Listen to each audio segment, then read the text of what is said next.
Hello, I'm Jason. I'm going to do the best I can today to try to make you laugh and smile. The world is got some crazy stuff going on it, and I try to do my best to encourage people and to make them smile, make them laugh. My mom, she gets all of her news from like her Facebook page and other social media, and it's all doom and gloom. And so I started sending her through the mail all the positive stories because I really believe good things are happening all around us, but we can't hear it. So I send her these stories and try to encourage her all the time. And I thought, well, maybe I can encourage other people too. So I'm just going to try to make you smile in your heart today. At least I'm going to try to give it a shot. So I'll do it through some good stories I heard or, some humor and even inspiration if I can, whatever comes to my mind.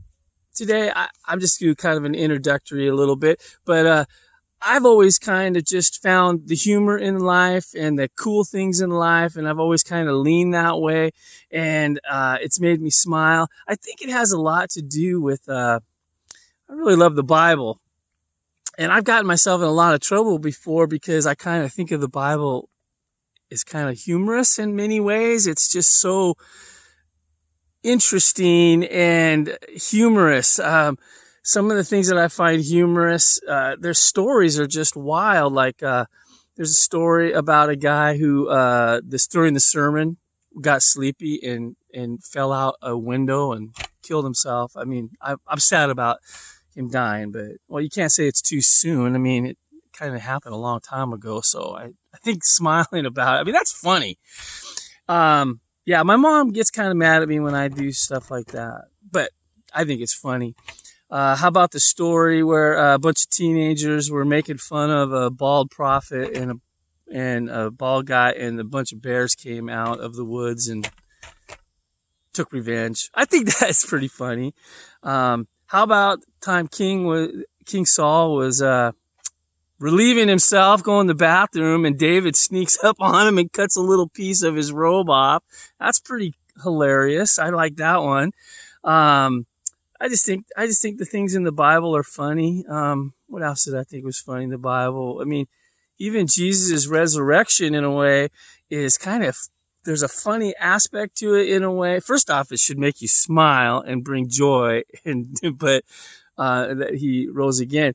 But don't you think it's kind of funny that they mistaked him for the gardener? Is it just me that finds that humorous? Plus, he was hungry for fish.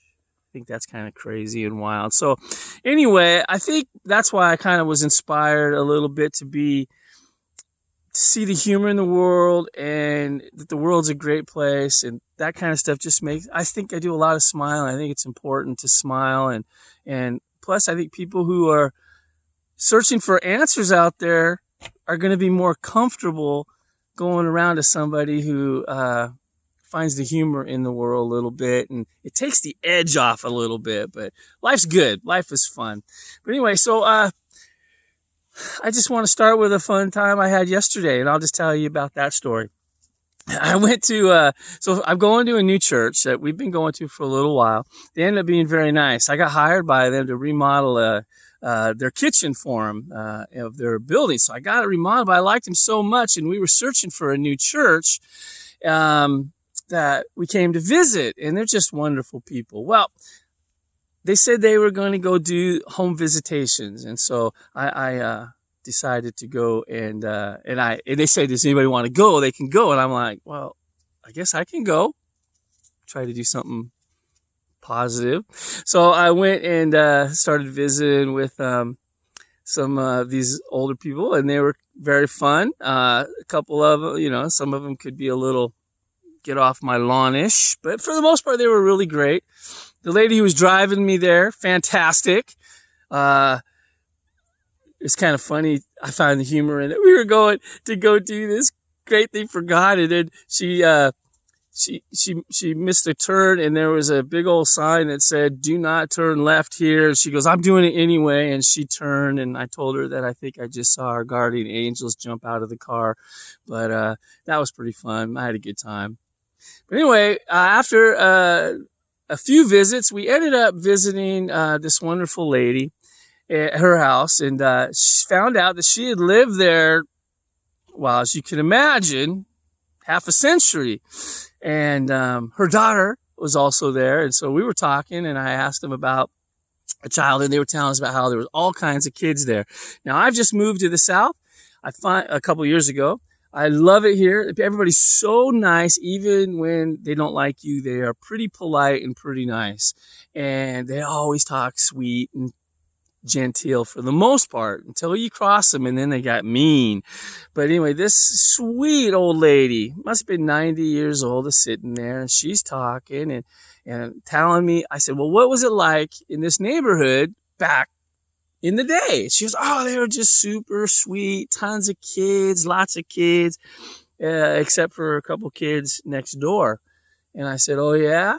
And so her daughter was there. Her daughter told me, yeah, her mom was like super sweet, that Southern sweet, and telling, do not fight. They wouldn't let the brothers and sisters fight against each other. Don't fight anybody else. And you could just, even meeting this nice, sweet Christian woman, you could tell she was super, super sweet. And in that Southern, just sweet.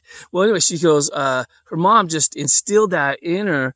And so when these neighbors were next door, they were always fighting all the time and beating up her brother and everything, and kind of told the mom, but the mom was still like, didn't believe it and didn't like it. Well, one day she walks out and her son is getting picked on by these two boys, and they start beating him up. And well, she stops it, and she comes and gets him and brings him over.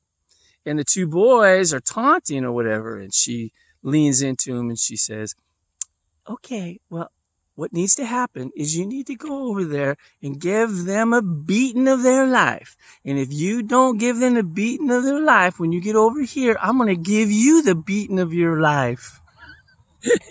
and that's what the daughter told me that. And I looked at the mom and I was like, you did that? And she goes, well, it needed to be done, and it was just about time. I was like, that's great.